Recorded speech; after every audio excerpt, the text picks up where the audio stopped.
just about to take the gavel. Was she really? Good for her. Call the meeting to order. Let the record show that this is a regular city council meeting held on Tuesday, January 17th. All members of council are present. The press has been duly notified.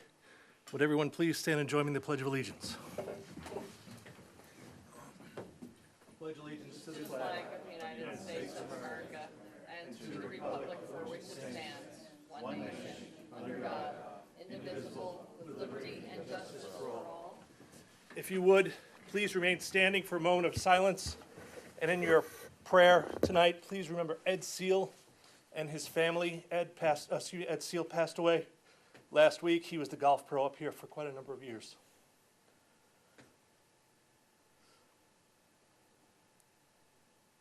Thank you very much. Catch your breath, George. We're good. No panic. No panic. Item number 1 on the agenda is the recognition of Sheriff Bruce Bryant. And if you would, join me at the podium right there.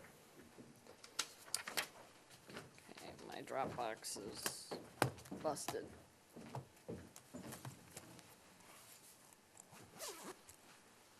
I'm good, thank you. They said something about you behind the wreck. I was afraid to turn the golf cart over again, so make sure you're okay. That sounds like Ron Kirby all over it. Ron had nothing to do with that. This is a resolution 2017-01 in appreciation for outstanding public service by Sheriff Bruce Bryant. Whereas Sheriff Bruce Bryant was duly elected as a sheriff in York County in 1966. Wow. Sorry, 1996. 1996. Whereas Bruce Bryant was also notably served as a York City Police Department, the York County Sheriff's Office, and the State Law Enforcement Division. Whereas Sheriff Bruce Bryant has been highly honored by numerous awards, including the Strom Thurmond Award for Excellence in Law Enforcement, the SC Sheriff Association Sheriff of the Year, the Lieutenant Governor's Palmetto Patriot Award, South Carolina Move Award, the Boy Scouts of America Golden Eagle Award, and the Order of the Palmetto Award. Whereas Sheriff Bruce Bryant's outstanding accomplishments include establishing a multi-jurisdictional drug enforcement unit, which was successfully operated for 19 years, a county-wide forensic service unit, a sheriff's office drug lab, a sheriff's office DNA lab, a sheriff's office forensic arms and tool making lab, an award-winning 287G program at York County Detention Center, and a Pro-Star initiative. And whereas Sheriff Bruce Bryant has exhibited unwavering commitment, willingness, and ability to understand and respond to the concerns of the people of York County, whereas Sheriff Bruce Bryant has duly served with honor, integrity, and great distinction for over 4 decades, now therefore be resolved that the Mayor and the Tega City Council do hereby commend Sheriff Bruce Bryant for his time-honored legacy of dedication, enthusiasm, and outstanding public service to the County of York and to the state of South Carolina.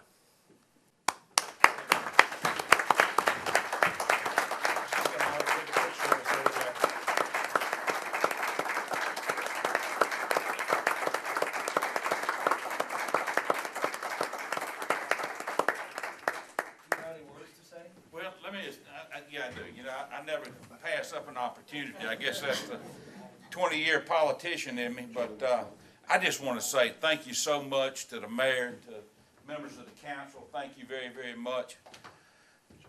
This award and all these things that we've created and started in York County, it hadn't been Bruce Bryant. It's been good staff members at the York County Sheriff's Office and good people at all the local city agencies.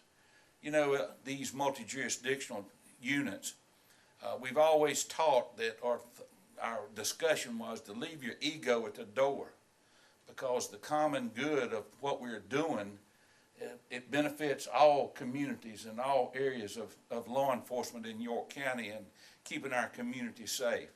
And let me say this, Tega Police Department has been an ace as far as all these multi-jurisdictional units and how we've worked together and the things that we've been able to do. And my hat's off to you. I believe you're the second safest town in the state of South Carolina. Is that correct? Yes. First for our size town. First in the state of South Carolina for the size town we are. Wow. Today. That is just, that's quite an honor. I'll tell you that, especially being bordered with our neighbors, Charlotte and what have you. But, of course, you know, Kevin Tolson, our new sheriff, you know, at his swearing in, he said that he was going to make York County a better place or a greater place, and he's going to build a wall, and Charlotte was going to pay for it. I'm not sure. But anyway, I wish him luck on that.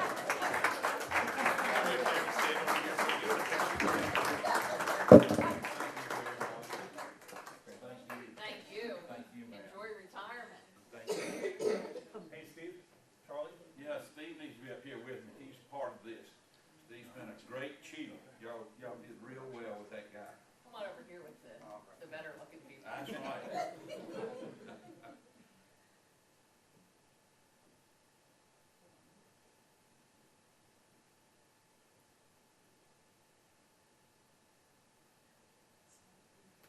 You good, Walt? Yeah, I was playing games. Well, we know you hang that up at home. Don't let him do his 10 countdown on you, okay? We won't. Good. Mayor.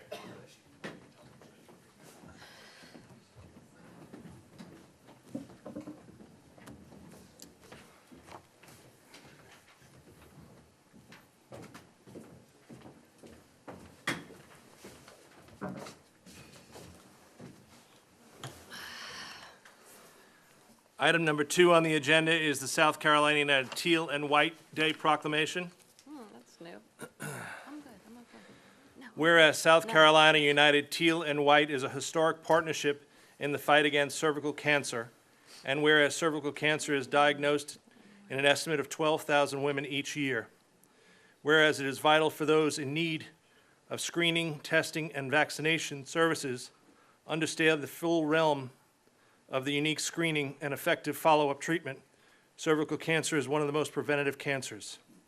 Now therefore be proclaimed that the mayor and the Tega City Council do hereby proclaim January 18, 2017 in South Carolina United Teal and White Day, fight against cervical cancer, and encourage all citizens to become educated, tested, and vaccinated in the fight against cervical cancer.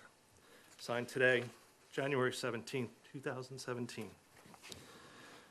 Item number 2 on the agenda is public comments. We have a few public comments. The first up is Diane Woods.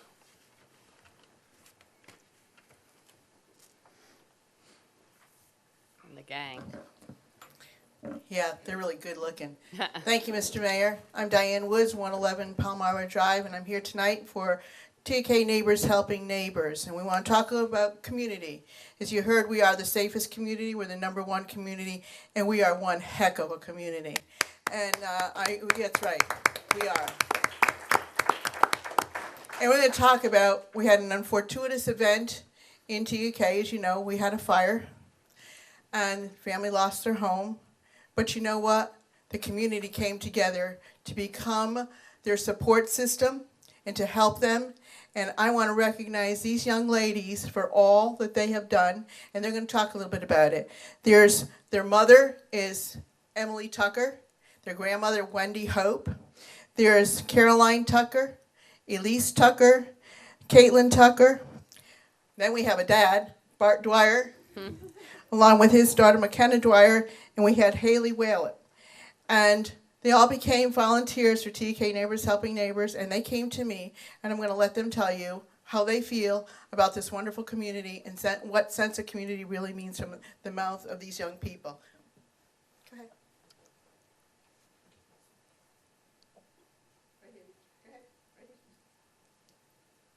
Hello. How are you? Good. Tell them what you did. That's a very pretty dress you're wearing. Thank you. You're welcome. What do you got to say? You're going to talk a little bit about what did we do on Sunday?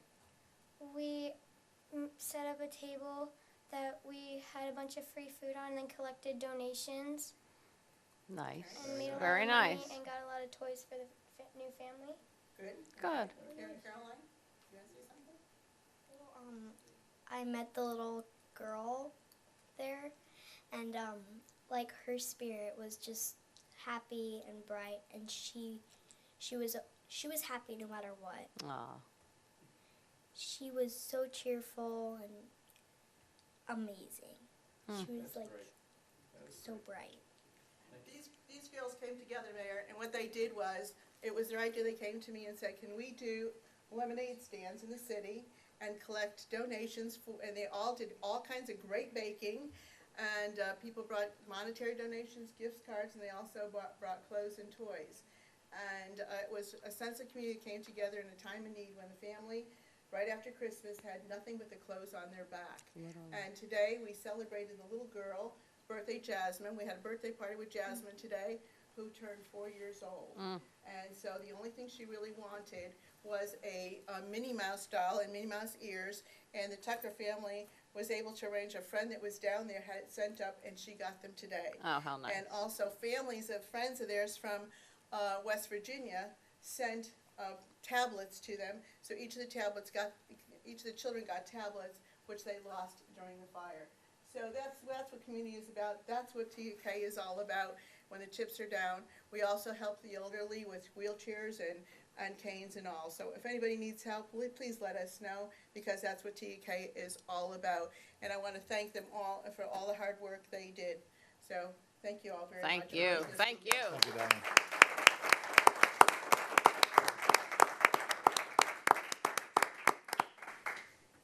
The next person on the list is Connor.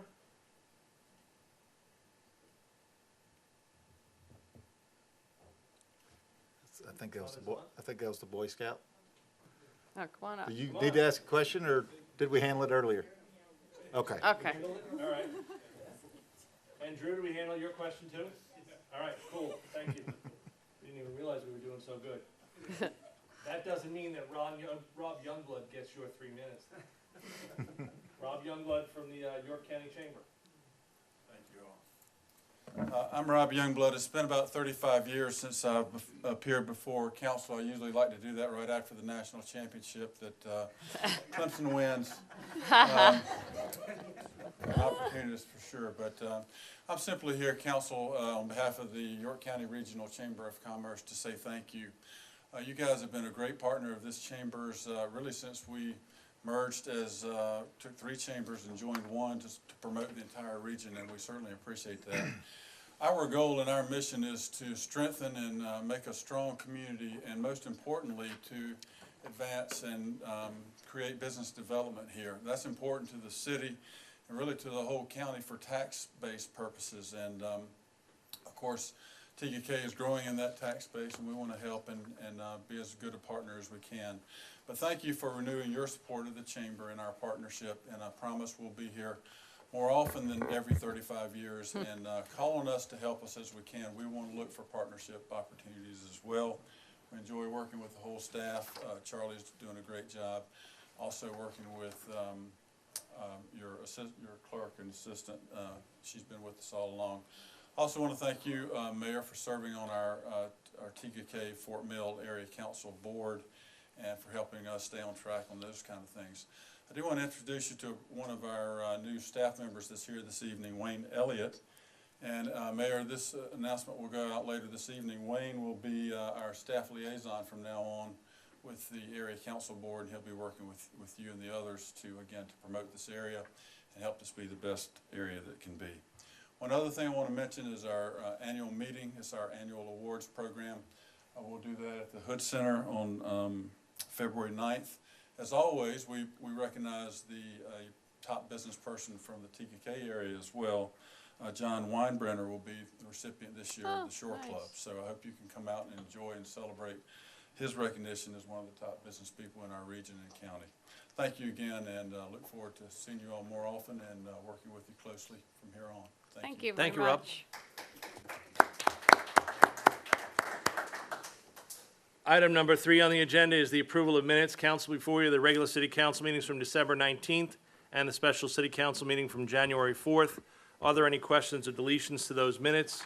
Hearing none, those minutes stand approved. Item number 4 on the agenda is the second reading of an ordinance. City Manager Charlie Funderburk. Thank you, Mr. Mayor, members of council. Tonight, we have before you second reading of an ordinance to annex and rezone the following tax map numbers as part of a 100% annexation petition. This is for the Mattamy Homes project, Cadence, and I will read the tax map numbers out loud for the record.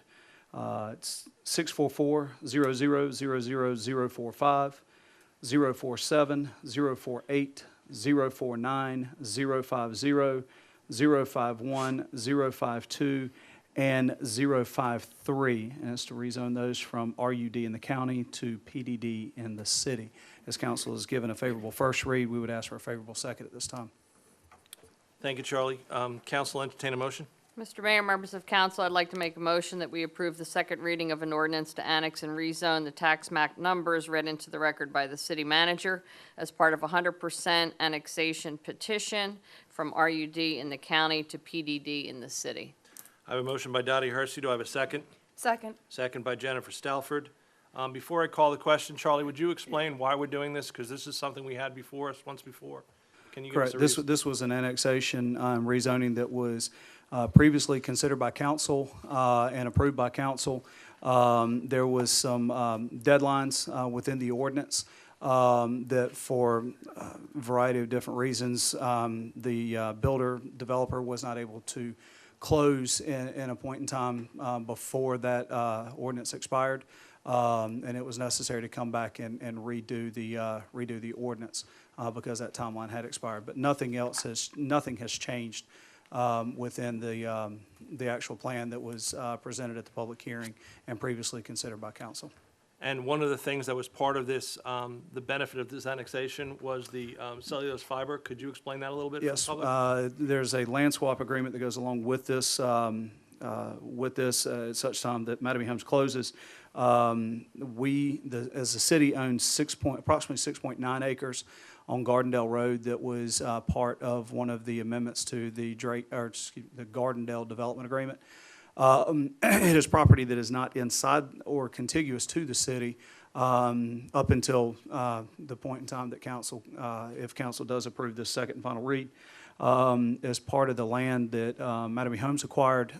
They are trading us a parcel that is on the opposite side of Gardendale Road for this parcel. The parcel that we're receiving, we will use as our wood chipping and mulching facility. Currently, we are leasing space back behind the Miller Auto Salvage on Dam Road. This will give us a permanent city-owned facility, which is something the city's never had. So this should be able to serve the city for the distant foreseeable future. Okay, thank you. Does anyone else have any questions for Charlie? Hearing none, call the question. All in favor, signify by saying aye. Aye. Opposed? Nope. Let the record show that Councilwoman Hersey, myself, and Jennifer Stalford, yay. Ryan Richard and Mayor Pro Tem David O'Neill were no. Motion passes. Item number 4B on the agenda is the Coyote Management Program update. City Manager Charlie Funderburk. Thank you, Mr. Mayor, members of council. As you will recall, at not our last meeting, but our last regular scheduled meeting, it was discussed that I needed to go and find a company, entity, person that had the proper insurance and whatnot that could come in and potentially assist with coyotes here in the city. Found such a company. They are called Song Dog LLC, which is another moniker for coyotes, song dogs. I don't which like their song. I had to find out because I really wasn't sure what that was about. But Go the Fiji's Andrew Cole, unfortunately, was not able to attend this evening due to some prior obligations. Spent a number of years working for the Department of Natural Resources in North Carolina, spent a number of years with the Wildlife Conservation Association. Approximately 5 years ago, has gone out on his own. Does a lot of private work, has also done some public work for Mecklenburg and Union counties. Excuse me. Basically, what he would do, what he has proposed to do, is he would come in, meet with Chief Parker and myself to obtain the information that we've collected as far as from folks calling in 911. If you'll recall at the last meeting, kind of showed you where the hotspot areas were. So we'll start in those two primary areas, spend a couple days scouting the coyotes to determine their pathways, where they're bedding down, and then determine the appropriate places for traps. It is a leg trap that he uses, but it does have a rubber coating. The teeth are rounded, does not cause any injuries to the animal, does not close all the way. A human could trigger the trap and it would not hurt the human, but it would hold in place until the trap was able to be released. And then he will take them off-site and dispose of them. With the humans, or, no, well, he charges extra for the humans, but, once he was ready to put out his traps, we would initiate a public service announcement through our variety of communication avenues, letting folks know where the general area where the traps are going to be and things of that nature. He also puts out signage. Obviously not directly beside the trap, but in the area. He also uses the orange surveying tape. We'll put that on tree limbs in close proximity. So people, because we are talking about in the out of bounds areas close to the golf course. A golfer goes in to retrieve that Pro V1, sees an orange flag, maybe let the woods have the ball, toss one out, keep going. It's $1,400 is what he would charge. He comes in for 14 days. If he doesn't catch anything in that 14 days, he'll come back another 5 days at no additional charge. He's watched all of our council meetings on coyotes online, read the news articles, things like that. He agrees 100% with everything SCDNR has told us at the forums and things, but feels like if coyotes are moving around as much as what people have told us that they are as they've come to the meetings, he figures he probably catches anywhere between 3 and 5 coyotes potentially in that 14-day period. He's also told me that if he doesn't catch any then and comes back for 5 days and still doesn't catch a single one, then perhaps it's not as big of an issue as people may think that it is. But he feels very certain that if it's close to what folks are relaying to us that it is, he feels like he's going to come up with something. So that's the information that I have. He is licensed and insured. We will have to do a degradation permit with DNR because he'll be taking them off-site for euthanization instead of using a firearm here inside the city. DNR does permit that as long as we do the degradation permit. There's no charge for that. It's just some paperwork. We have spoken, Chief Parker has spoken with Dwayne Hartsoe from SCDNR, made him aware of what we potentially would be doing, and he doesn't see any issues with it from DNR side so long as we do the permit and things like that. So with that, I'll turn it back over to council for discussion, or if council does want to move forward with it, I will need a motion because this was an unbudgeted item. To spend the $1,400 and to move forward with Song Dog LLC. Charlie, one of the other things that we talked about at the last meeting was you were going to try to seek out a company or an individual who could euthanize here as opposed to the trap setting. The only means of euthanization that DNR will allow for is basically a .22 to the skull. Firearms. They don't allow for lethal injections or things of that nature. All the companies that I did talk to, a lot of them were more expensive.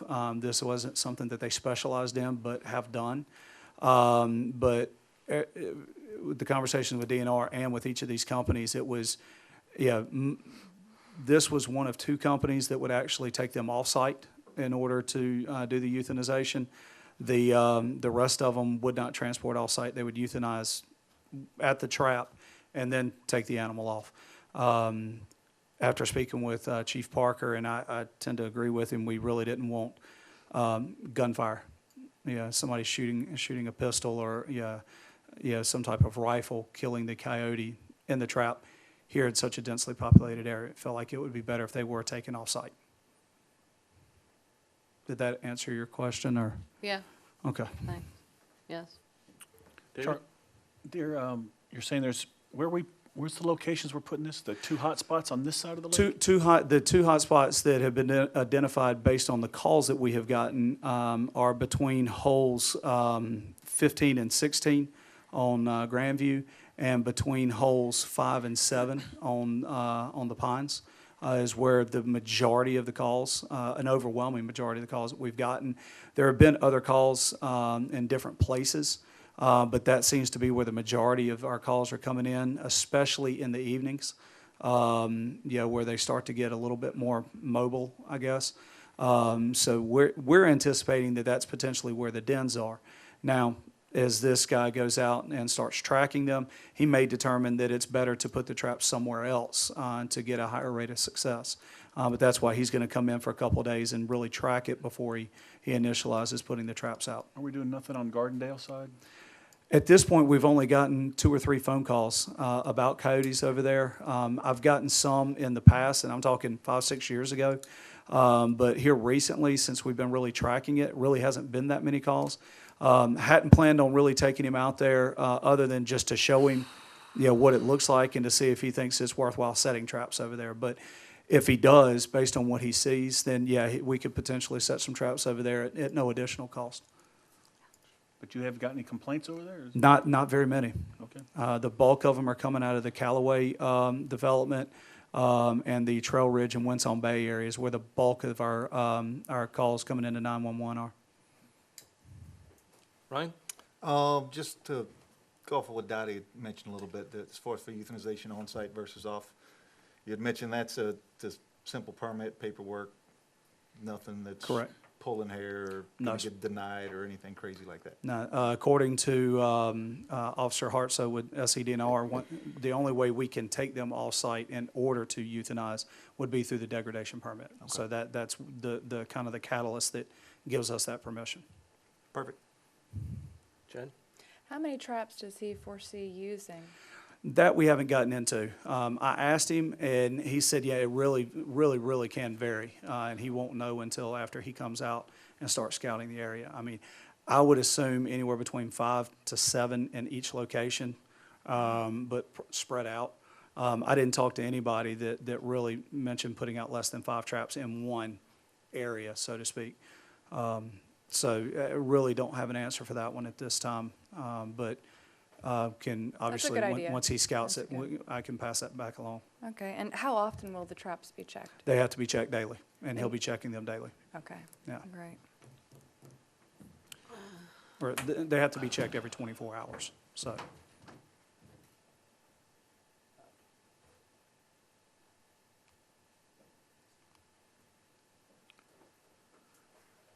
And you said you were gonna get the information out on Redline and Facebook and Yes, sir. all the Once- different pages where everybody knows where the traps are gonna be located, how to Correct. protect your children, how to protect your pets. Correct, Everything's gonna be there for the taking, guys.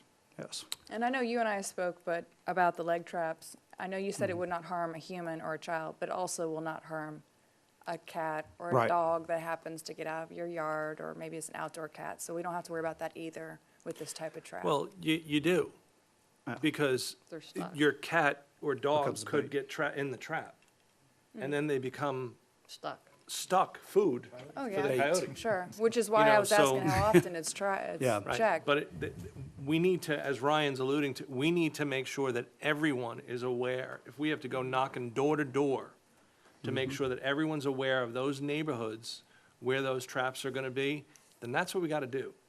And if that means we gotta print up the door tags that we Yes. do for shut-off notices and things like that, then those areas, I think we need to have somebody going around, and I'll do it. Go around door to door, because my biggest concern is that, one, a young person is gonna get trapped and they can't get out. And then two, we're gonna get cats and dogs, and then we're gonna have people at this podium telling us that we killed their cat and dog. And you're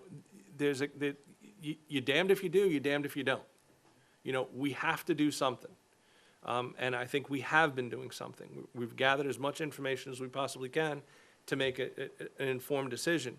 But we have to make sure the public is well aware of what is going to happen, so that they're not shocked, and we get all of these people yelling at us. The other thing is, and I guess this question is for Bob more than anybody else, we're covered liability insurance-wise. This guy has insurance. We've seen his insurance.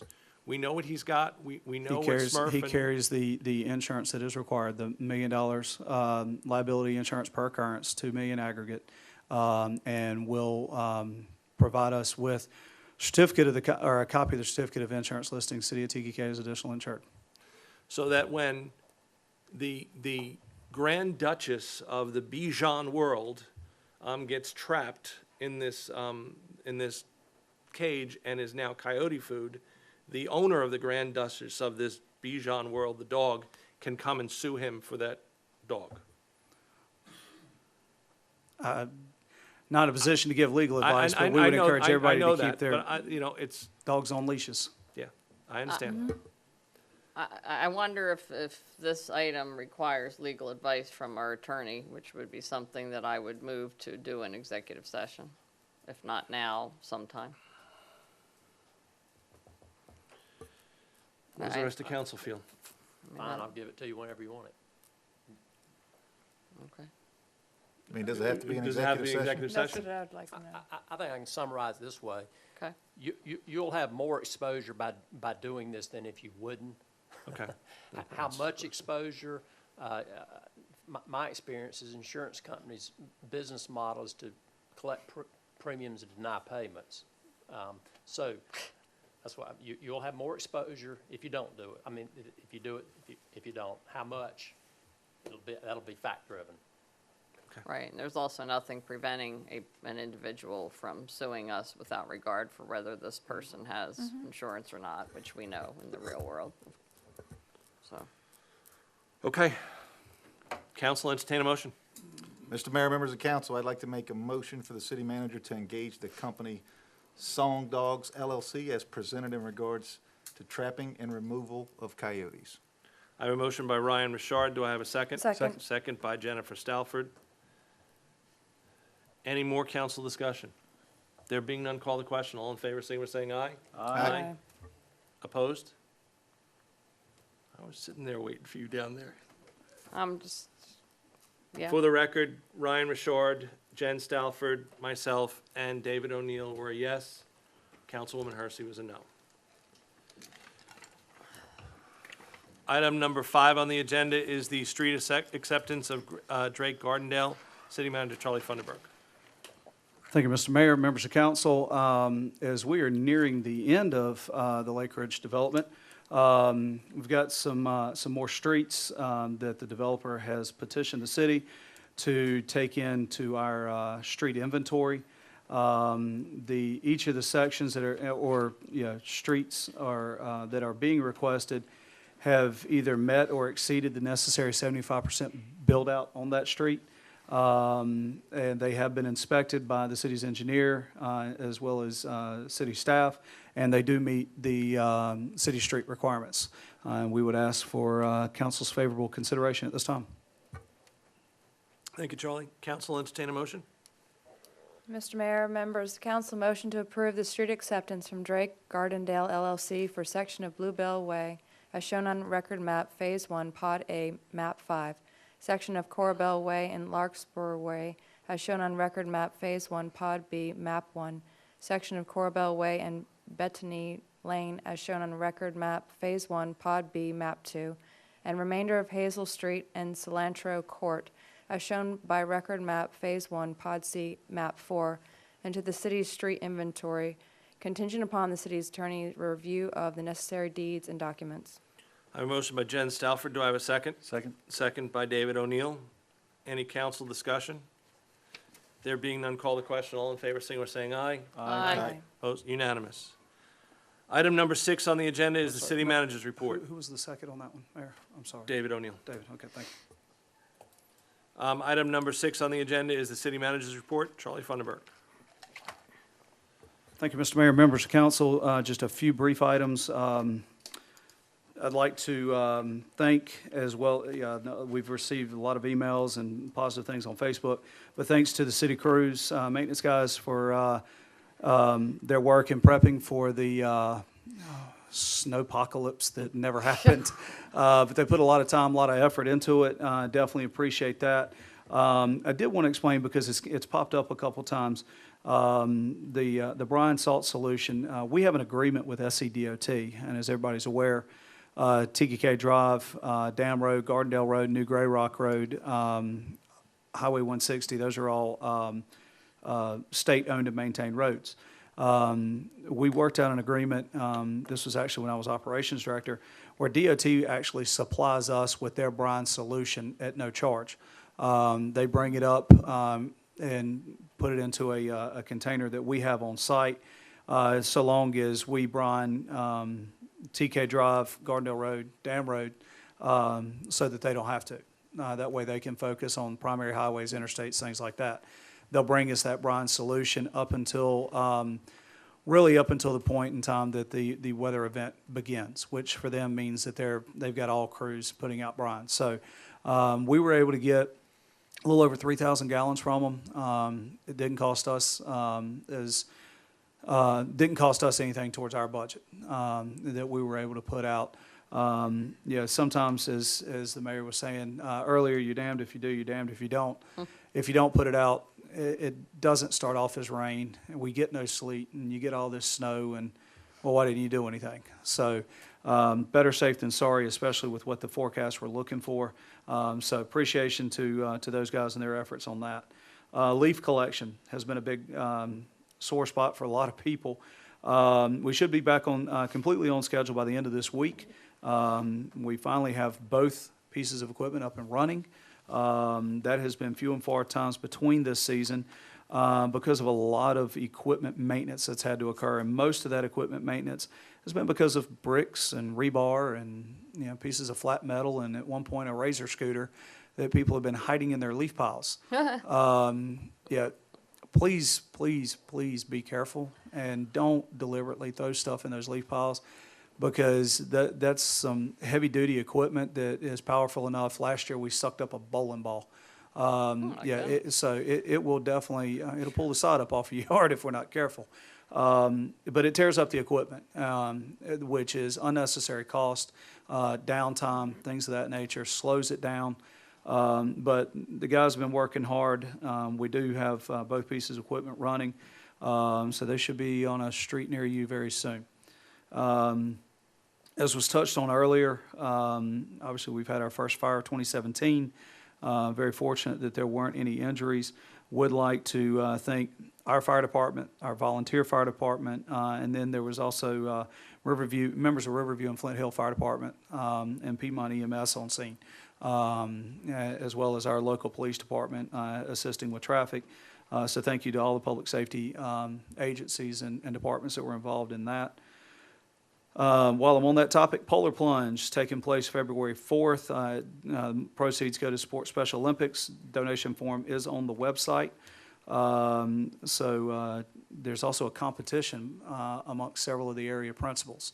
I think mostly between Mr. Christopher and Mr. Johns over at Nation Forward. I think they've got a pretty hot little beef going between the two high schools. So get out there, get your donations in, pledge your support. Chief Parker is also going to take a dunk in the lake, so it's a worthwhile cause. Last year was our first year hosting it here, and it went off really, really well. So thank you to TK Police Department for organizing that. We've already touched on they were named the number 2 safest city in South Carolina, but number 1 for the, I think, population of 10,000 to 13,000 or 8 to 13,000. So kudos to those guys and gals in blue working hard for us. If you haven't noticed the water tower just outside the Glendon Center here, work has already begun on the facelift paint job on it.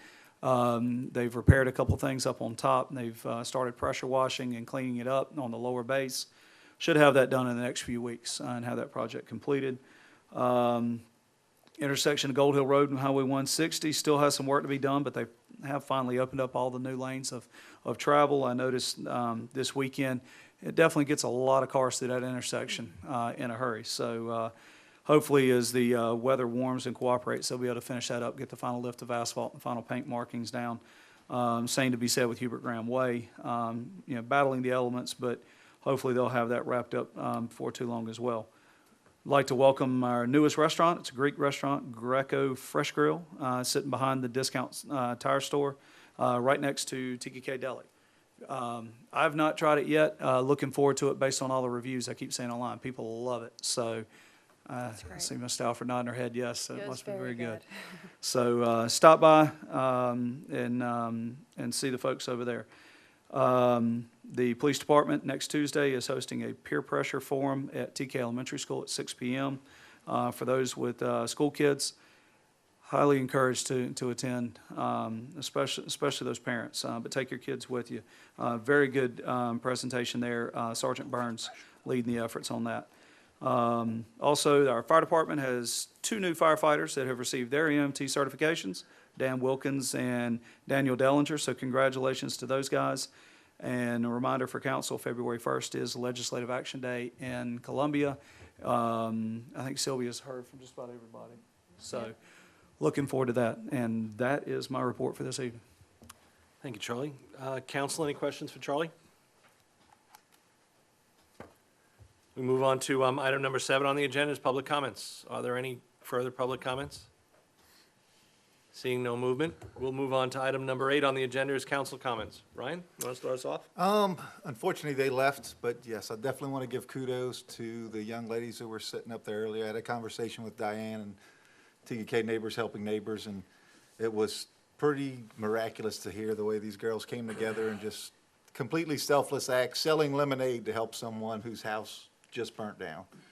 And nice. Neighbors Helping Neighbors jumped in right there with them, got a ton of donations. I passed by Diane's office, I think it was Thursday, and Belk had just dropped off all sorts of gifts and clothes and suitcases and toys, and they really did a great job helping this unfortunate family out from the fire that we had last week. So, you know, big shout out to Bart and Diane and the young ladies that really assisted over the weekend with the bake sale and lemonade and everything else that they were able to provide for this family in need. So thank you guys for that. And aside from that, hope your New Year's resolutions are going well. Stay diligent, and thanks for coming. Jen? I just wanted to say that Beautification Committee is meeting on Thursday at 1:15 in the lower level meeting room of this building. And we'll be planning upcoming work days. We just had one this morning in the gardens and did a lot of pruning and prepping for the spring.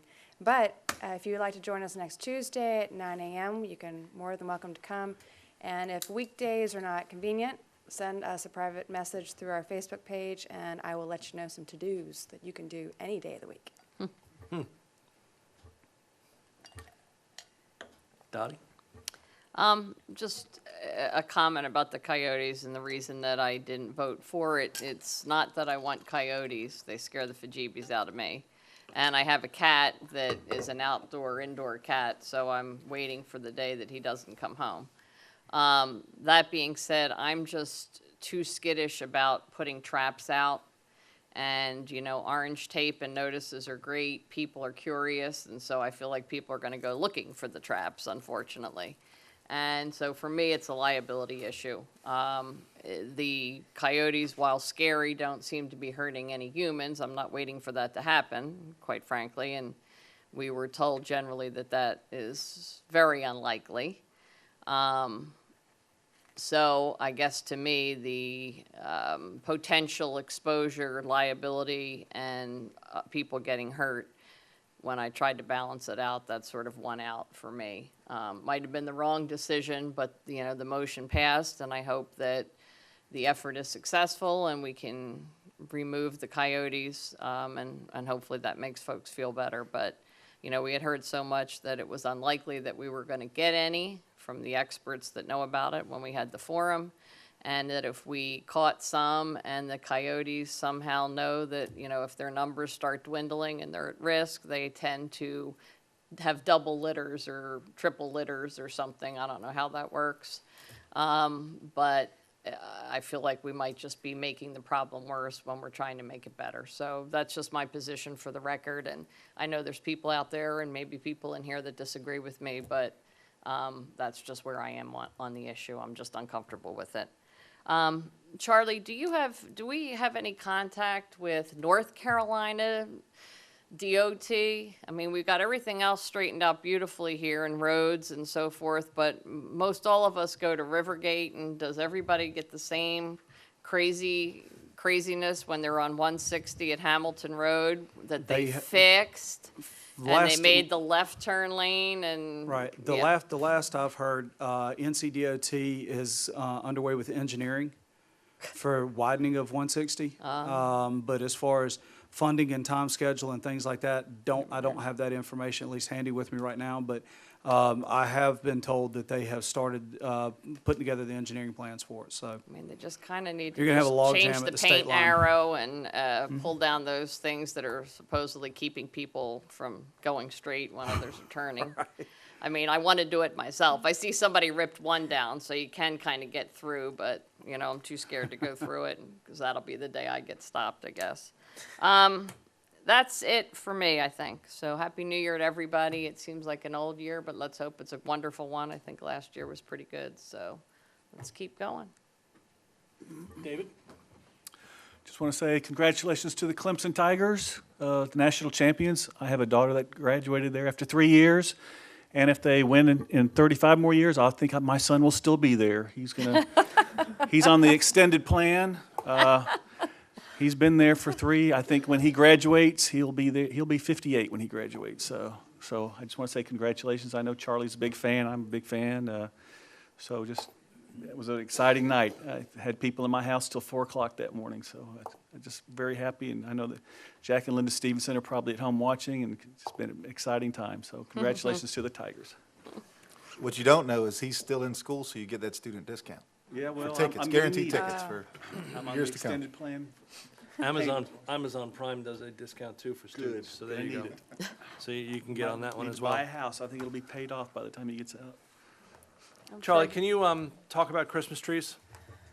Lots of folks asking about Christmas trees. Can they get picked up? When are we picking them up? just put them out at the curb. Guys are making their way around as they're picking up the brush piles. Typically, we can get all the brush and debris piles picked up in about 2.5 days, but we're running it pretty much all day, every day. Yeah, we don't have the big, massive dump trucks. But it doesn't take many Christmas trees to fill the truck up before you got to go empty it and come back. So they're still getting after it. Have found a couple with Christmas tree stands. Some yeah. still with the ornaments and lights still on them.